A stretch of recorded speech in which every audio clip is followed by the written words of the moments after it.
This is Richard Warner, and our top story this evening. A number of local parents are reporting claims by their children of aliens appearing to them via their television sets.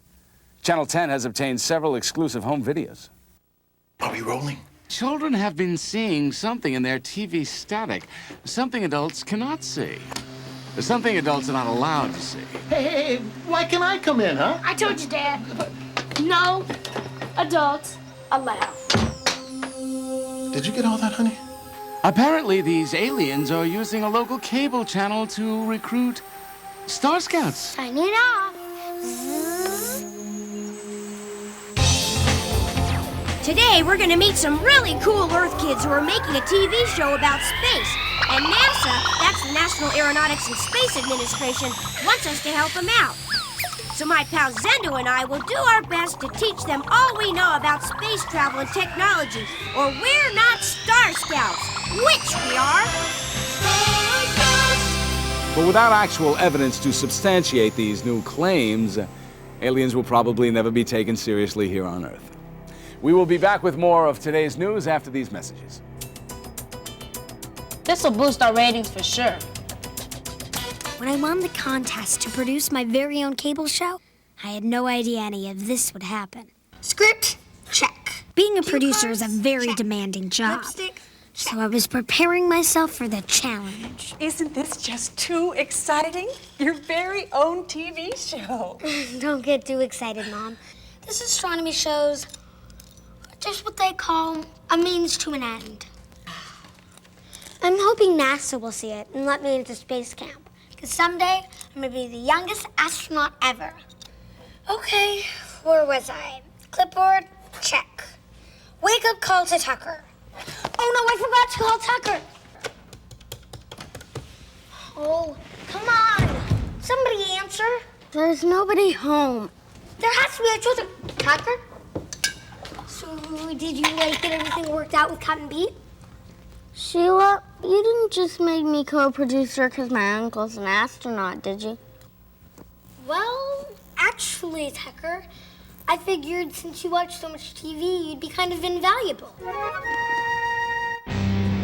Meanwhile, light years away, Zendo and I were speeding, and I do mean speeding to help Sheila and her TV crew. Hey, slow down, Zendo. The speed limit here is only 10,000 light years per second. No problemo. Hey, look, Ziggy, there's Earth.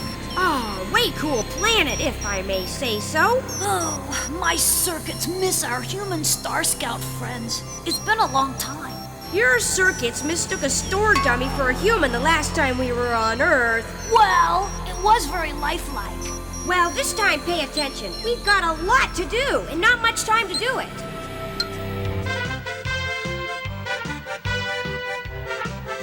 First day on the set, and all is not well. As a producer, you really have to be on top of everyone.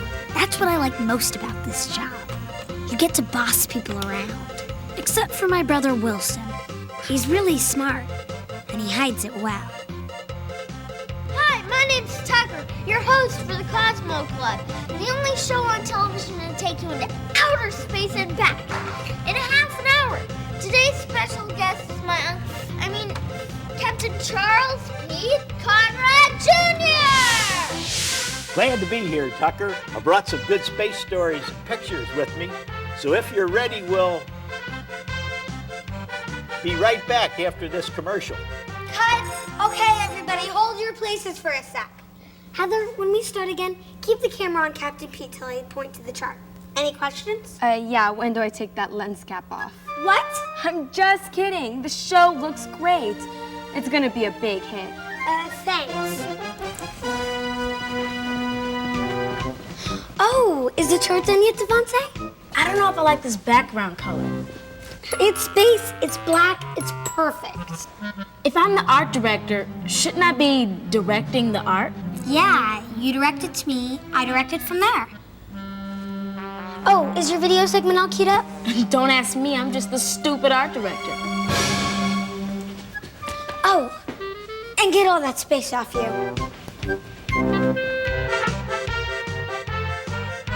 Let's start now, Captain Pete. Thank you, Tucker. Today, we're going to discuss what it takes to get to the moon.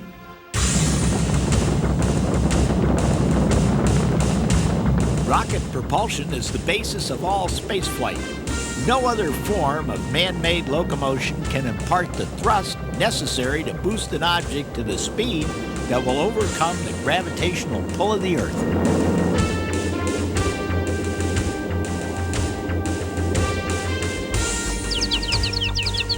The first known device using reactive thrust was a wooden dove made by Arctitus of the Greek city of Tarentumen in southern Italy around 350 BC. This dove was propelled by a steam reaction device. Chemical rockets had their own origins in the history of gunpowder, better known as black powder. Black powder rockets called fire arrows were used by the Chinese around 1040 AD. Arrows were placed in cylinders with black powder and ignited, but aiming them accurately turned out to be impossible. The first liquid fuel rocket flight in world history was in 1926 by the American physicist Robert H. Goddard.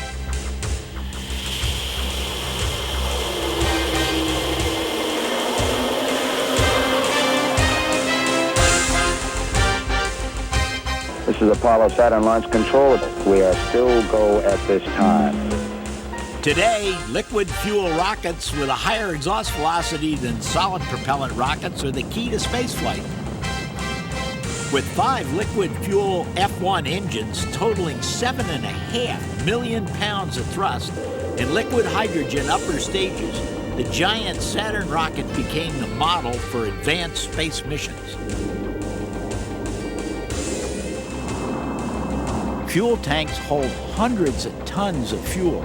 The temperature of that liquid hydrogen is minus 430-some degrees Fahrenheit. You can see the ice falling off that super cold fuel tank. Now that's totally cool.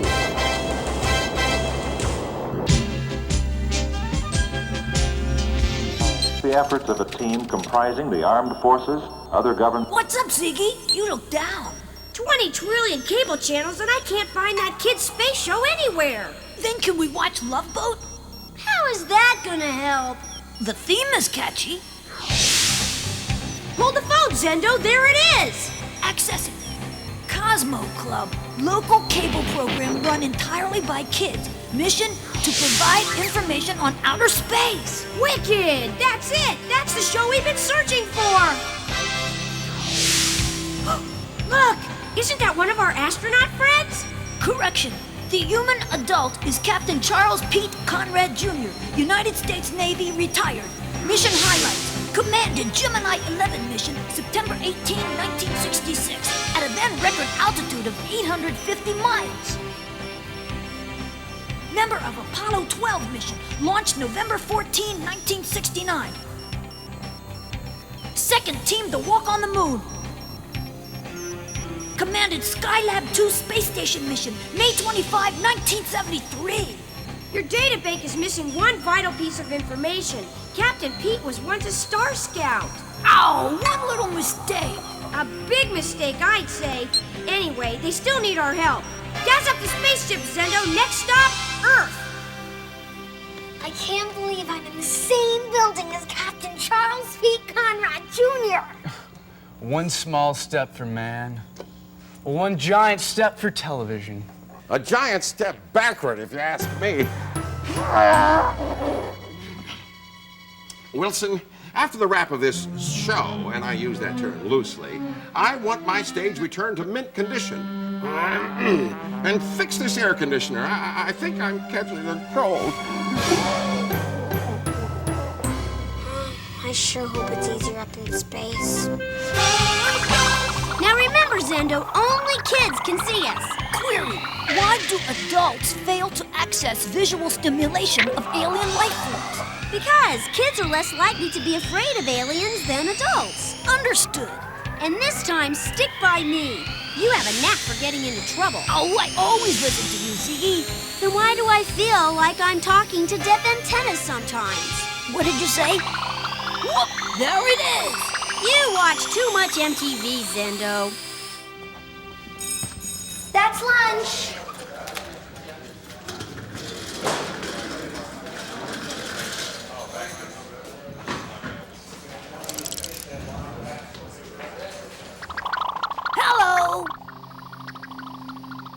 looks weird.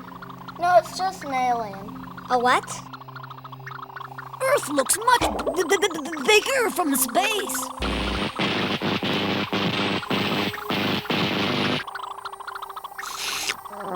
Data readout. Planetary composition, 4% processed vegetation, 1% forged minerals, 1% glue. Adaptable life forms, none. Hi there, I'm Zendo, and here comes my pal Cygy. Earth, I got one message for you. We're back! He's in there? Not anymore. Now I'm out here. How do you do? How do you do? How do you do? We do fine. Now let's get on with it. Okay, we're here to solve all your problems. Who are you, anyway? My card, young earthling. Cygnus morphobus lactose. Maximus gluteus greninin.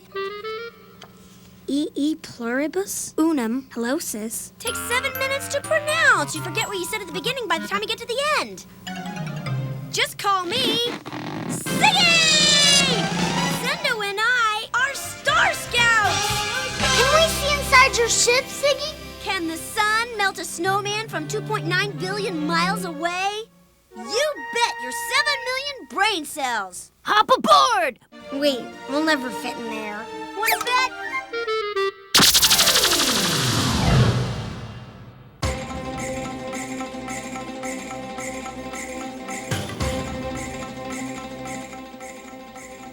It's impossible. It can't be this big. Can't, won't, don't. Star Scouts never use those words. How do you think we got you in here? You made us smaller, didn't you? No, I made your expectations bigger! Whoa! What's behind all these doors? A record of all the space adventures people have ever had. Watch, Zendo will demonstrate. Come on, Zendo, show them the one adventure that was a real turning point for humans everywhere. Here Go! On July 20th, 1969, Neil Armstrong became the first human to walk on the moon. His immortal words, "One small step for man, one giant leap for mankind," introduced a new era of space exploration for Earthlings. Humans seem like a friendly species. The dedication on the landing ship Eagle proudly proclaimed, "We come in peace for all mankind." Impressive. Why were you impressed? You obviously have technology that's beyond us. It wasn't your technology that impressed me. Well, then what? I was impressed by how 420,000 people could work together on the first moon landing project. And I can't even get 10 people to work together. Yes, you can. It's all about cooperation, trust, and teamwork. You've got a good crew, Sheila. You should let them do their jobs. They may surprise you. But you don't understand. As a producer, I'm supposed to keep on top of everyone. That's why you assemble a team who know what they're supposed to do. And you, as a producer, have to trust them. I just wish I knew more. The first step towards learning is to admit, "I don't know." Part of human nature is to reach out and explore. All great achievements in space exploration occurred because people wanted to know more. Give me an example. I'll give you several. Clear the launch pad. It's time to blast off.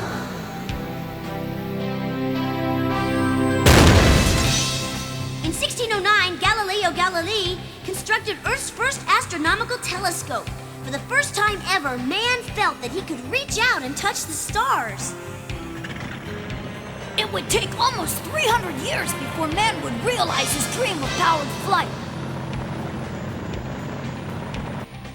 In 1903, Wilbur Wright watched his brother Orville become the first human to achieve controlled powered flight. The 40-foot wide, 746-pound Wright flyer traveled 120 feet in 12 seconds. Accomplishing this, mankind wanted to go higher, faster, and farther.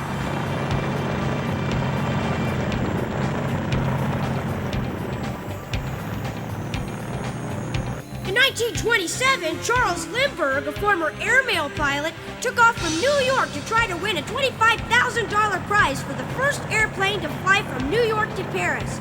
Lucky Lindy flew his Ryan monoplane called the Spirit of St. Louis 3,610 miles to Paris in 33 hours and 30 minutes, and he claimed his prize. From then on, it seemed the skies were open to anyone. In 1957, Sputnik 1, Earth's first artificial satellite, is launched, marking the dawn of Earth's space age. On October 1st, 1958, the National Aeronautics and Space Administration, NASA for short, is formed. A week later, Project Mercury, the first manned spaceflight program, is started.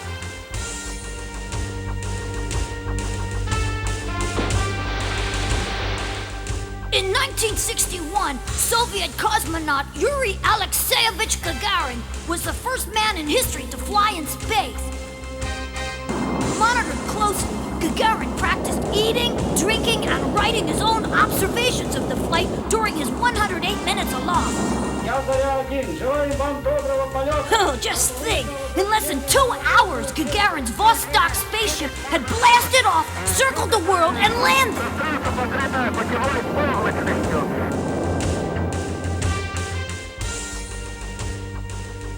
Large radio telescopes like these have been part of NASA's Deep Space Network since the 1960s. They're a part of a program called Sky Survey, which is designed to study a wide range of radio frequencies and discover any signals that might come from alien civilizations.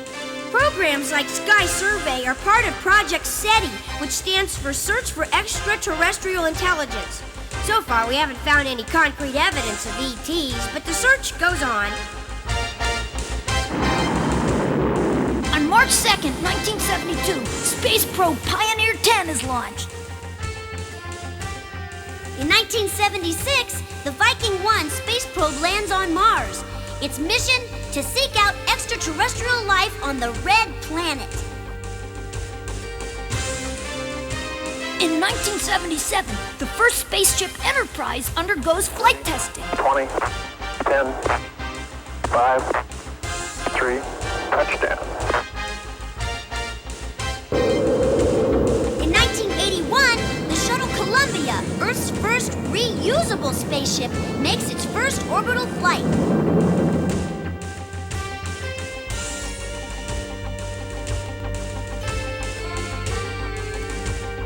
In 1983, the Pioneer 10 spacecraft becomes the first human-launched space probe to leave Earth's solar system.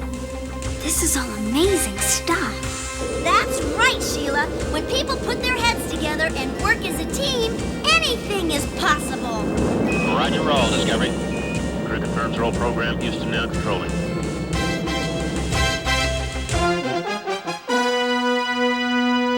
Where is everybody? Oh no! You've got to beam us out of here. Your command is my wish. Where'd you two come from? Our first Star Scouts class. Really? Well, are we ready to start taping again? Yeah. I'll go get everybody. Okay, I'll be right here. So let's talk about how we adapt to life in space. Since the earliest days of manned spaceflight, there have been those astronauts who have gotten nauseous when first encountering zero gravity. NASA calls this space adaptation syndrome. But just like seasickness, which affects only a certain number of sailors, not all astronauts get space adaptation syndrome. Why? Scientists wanted to find out. So they spun us, they tipped us, and they twirled us until we were blue in the face.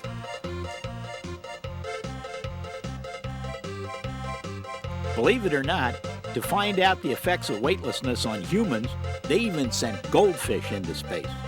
Yo, hey you, get out of the way, I'm swimming here. Who signed us up for this anyway? After all that, they still aren't sure exactly what causes space adaptation syndrome.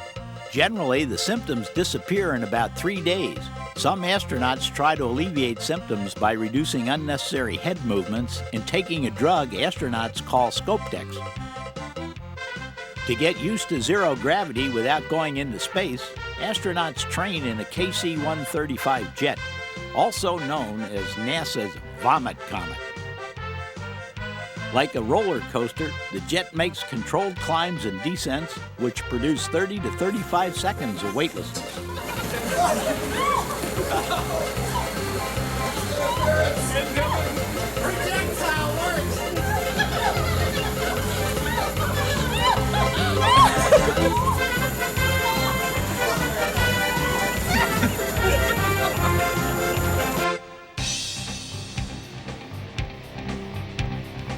After several weeks in zero gravity on a Skylab mission, our spines started to straighten and lengthen. Each man gained an inch or two more of height. This is now taken into account when designing spacesuits. My lunar suit weighed about 150 pounds on Earth, but only 25 pounds on the Moon. That's because the Moon has only 1/6 the gravity of Earth, so less effort is needed to move around. The Kosmo Klub now invites its viewers to call in with questions for Captain Pete. Hello, Captain Pete? Well, I just wanted to tell you how much I'm enjoying the show. Oh, and I also wanted to remind Sheila and Wilson that we're going to your grandmother's tonight, so be home early. Thanks for the compliment, ma'am. How do you sleep in space? Good question. Zero gravity can provide you with a very comfortable night's sleep. Astronauts sleep summer camp style in sleeping bags. You can literally sleep standing up or upside down. Your sleeping bag has to be anchored. Otherwise, you'd bring new meaning to the words sleepwalking. Next question, please. How do you eat in space? It's a lot like camping out. Our food is sealed in airtight pouches, and all you have to do is add water. Because of the zero gravity, food trays have Velcro straps attached to them. As you can see, the don't play with your food rule doesn't apply here.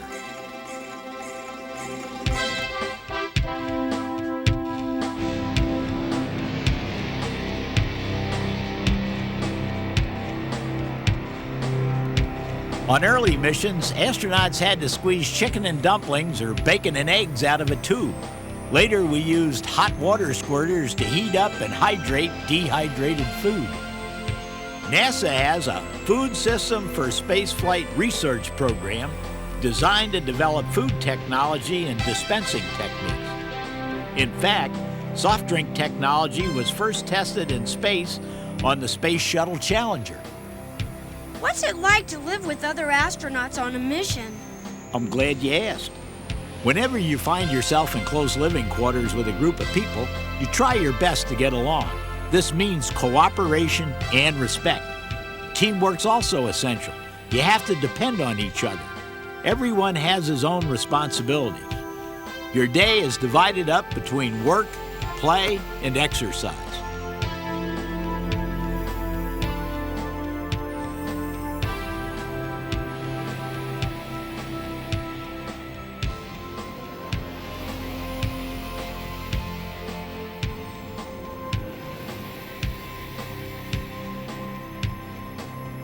The one thing your crew has in common with each other is that in space, down is up and up is down.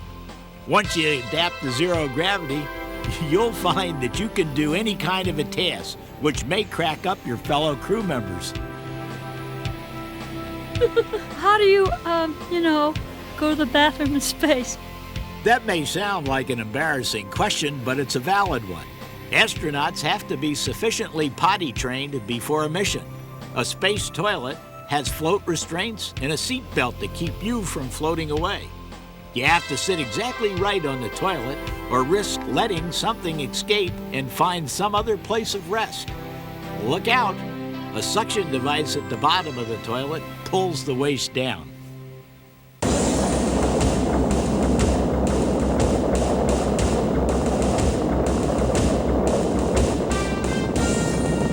Do missions always go as planned?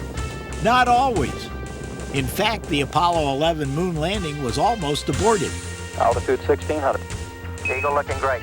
In the final moments of their descent, they narrowly escaped disaster. As the craft dropped towards the moon's surface under automatic pilot, the astronauts realized that they were headed for a field of huge rocks big enough to break apart the ship. Neil Armstrong took over the manual control and shot the landing craft forward over the moon's surface at nearly 60 miles an hour, searching desperately for a smooth landing site. 5.5 down. 5.5 pounds.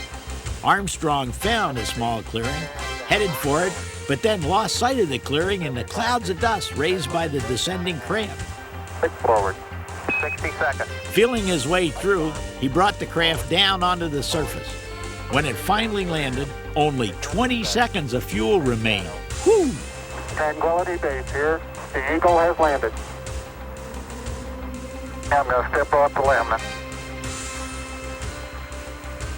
That's one small step for man. One giant leap for mankind. I have a question. What would you say if an intelligent, charming, witty space alien asked you to become a Star Scout and help make the galaxy a nicer place to live? Sign me up. But first, we have to make our planet a nicer place to live. Cut! Heather, you're falling asleep at the wheel, honey. Wilson! Miss Lima will be here any minute. Tell me, do I look important? Oh, like a banana to a chimp, sir. Well, hurry up, Wilson, and fix that darn stage phone.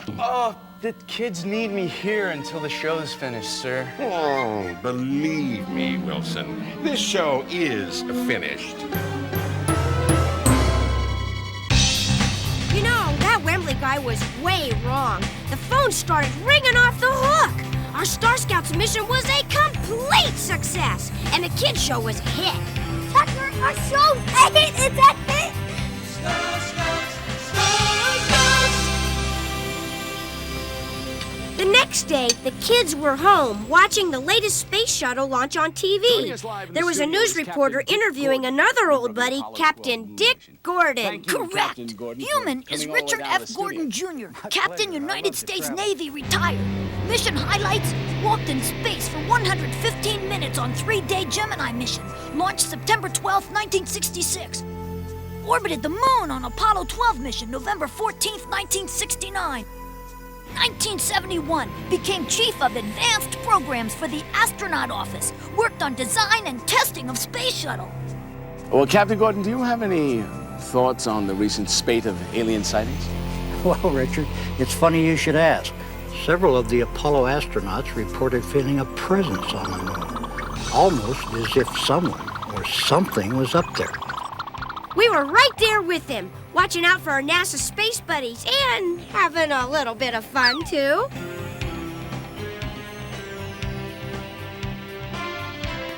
Look, it's Cygy! Now it was time to begin our next adventure, so we caught a ride on the next space shuttle courtesy of our pals at NASA. That's something any of you kids could be doing sooner than you think if you stay in school, study hard, and really follow your dreams. Who knows? You might become astronaut heroes like our buddies, Pete Conrad and Dick Gordon. Then you too can become Star Scouts. So join Zendo and me, Cygy, on the next adventure of Star Scouts Discover NASA. Hey, hey, zoom away! Star Scouts, Star Scouts, Star Scouts, Star Scouts.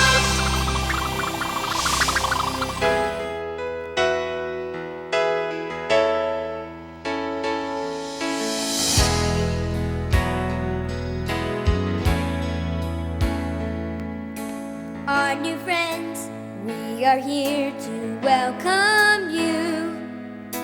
Hand in hand, we know we can make it through. With honesty and love, we'll be a shining light.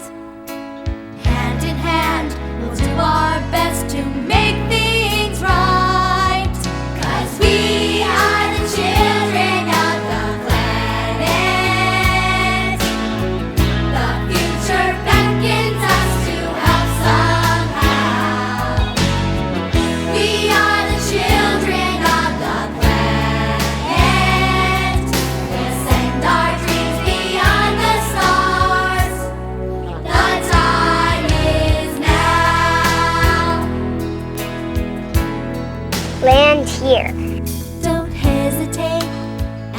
yourself well.